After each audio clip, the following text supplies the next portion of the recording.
Hello दोस्तों, आपका बहुत बहुत स्वागत है हमारे channel short news bye Vineet में। आपके साथ में विनीत हूँ।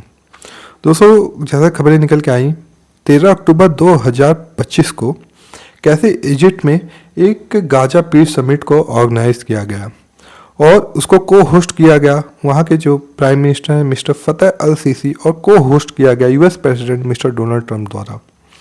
और जैसा खबरें निकल के आ रही हैं, दुनिया के लगभग 20 लीडर्स को इनवाइट किया गया है। इसमें कुछ मुख्य लीडर हैं यूके के प्राइम मिनिस्टर, फ्रांस के प्राइम मिनिस्टर मिस्टर मैक्रॉन और साथ ही साथ कुछ गरीब देशों को देश के प्राइम मिनिस्टर शरीफ को भी इनवाइट किया गया है on the recommendation of Donald Trump.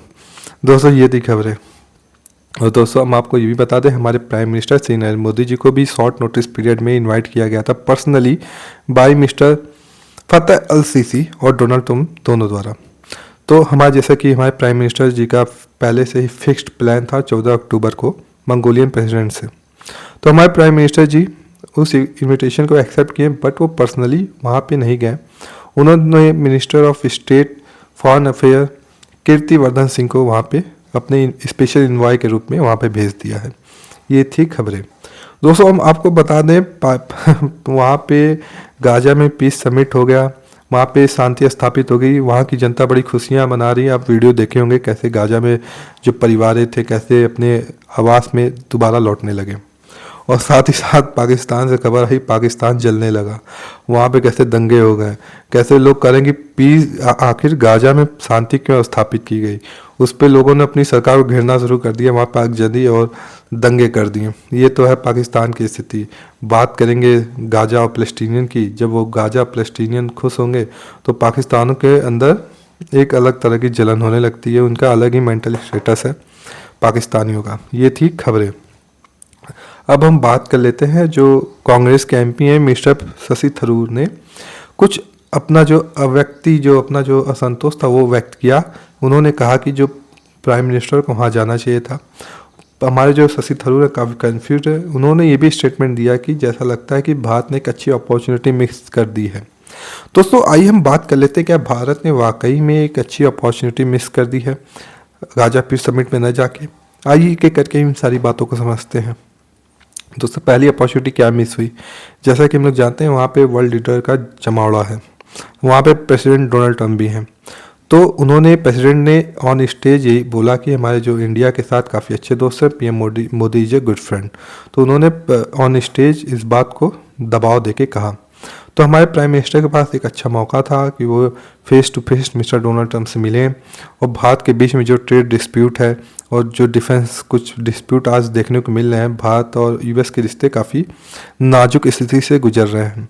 तो हमारे प्राइम मिनिस्टर के पास एक अच्छा मौका था कि वो मिस्टर डोनाल्ड ट्रंप से रूबरू हों और अपनी बातों को रखें और जो डिस्प्यूट है उसको रिजॉल्व करने का भी एक प्रयास कर सकते थे। तो लगता है पहला पॉइंट ये है कि भारत ने एक अच्छी अपॉर्चुनिटी मिस की है।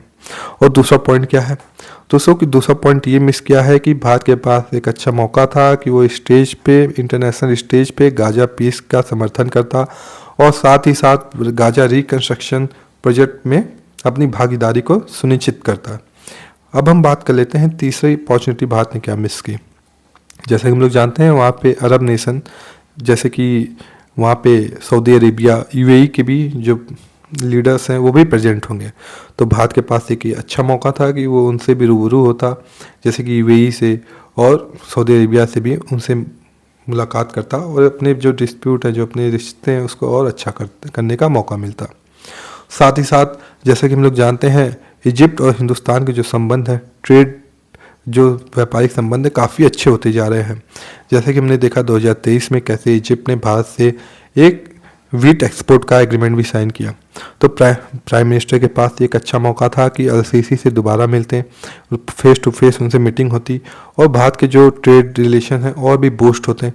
मुझे भी लगता है जो डिफेंस प्रोजेक्ट है वो भी कहीं ना कहीं भारत वहाँ से कुछ एग्रीमेंट कर लाता और साथ ही साथ नाइल रिवर प्रोजेक्ट पे भी भारत का भी एक अच्छा स्टैंड बनता। भारत ने ये कुछ अपॉर्चुनिटीज़ मिस की है। अब हम बात कर लेते हैं क्या ये एक स्ट्रेटेजिक चॉइस थी भारत के लिए। आइए दोस्तों हम इस पर बात कर लेते हैं। दोस्तों, पहले हम बात कर लेते हैं presence of Pakistan prime minister mister Sharif. वहाँ पे शरीफ की भी मौजूदगी है। तो भारत ये पाकिस्तान के प्राइम मिनिस्टर के साथ कोई भी स्टेज शेयर नहीं करेगा। जैसा कि हम लोग जानते हैं कैसे पहलगाम अटैक हुआ और भारत ने रिटेलिएशन में कैसे ऑपरेशन सिंदूर को ऑर्गेनाइज किया और भारत ने पाकिस्तान को और पूरे इंटरनेशनल मंच पे एक टेरर स्पॉन्सर स्टेट रूप में घोषित किया है। तो भारत की मौजूदगी ना होते हुए एक स्ट्रॉन्ग सिग्नल देना है ट्रम्प को। दोस्तों मुझे लगता है भारत ये मजबूत सिग्नल दिया है। अब हम बात कर लेते हैं दूसरी चीज़। भारत ने अपने minister of state foreign affair में से कीर्ति वर्धन सिंह को भेज के एक स्मार्ट प्ले किया है। भारत ने अपनी मौजूदगी को तो दर्ज करवाया, साथ ही साथ कुछ ओवर कमिटमेंट से भी बच गया। जैसे कि हम लोग जानते हैं वहाँ पे गाजा रिकंस्ट्रक्शन के ऊपर भी बात होगी। तो भारत का कुछ मैंने रिपोर्ट पढ़ी तो उसमें कुछ एक्सपर्ट बोल रहे हैं कि ये एक भारत का स्मार्ट प्ले है, भारत की मौजूदगी भी दर्ज हो गई और ये ओवर कमिटमेंट से भी भारत बच गया, पहली बात।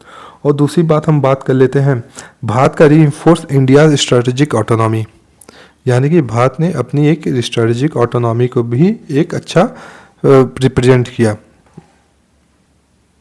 और दोस्तों दूसरी चीज़ है कि शॉर्ट नोटिस पीरियड। दोस्तों शॉर्ट नोटिस पीरियड में जो एक प्लान किया जाता है किसी भी विजिट से पहले, वो उतने कम टाइम पीरियड में वो प्लान नहीं किया जा सकता था, क्या बातें करनी है डोनाल्ड ट्रंप से।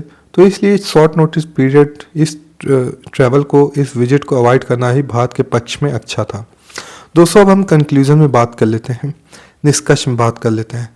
दोस्तों ये शॉर्ट टर्म के लिए जो समिट हो रही है वो लॉन्ग टर्म है। भारत जो है बायलैटरली भी इजिप्ट के साथ, गाजा के साथ, पैलेस्टीन के साथ भी बायलैटरली ये एग्रीमेंट कर सकता है। तो लॉन्ग टर्म में भारत के पास कई रास्ते हैं, कोई रास्ता क्लोज नहीं हुआ है, लेकिन शॉर्ट टर्म में भारत ने जो अपना स्टैंड शो किया है ये भारत के स्ट्रेटजिक ऑटोनॉमी को शो करता है।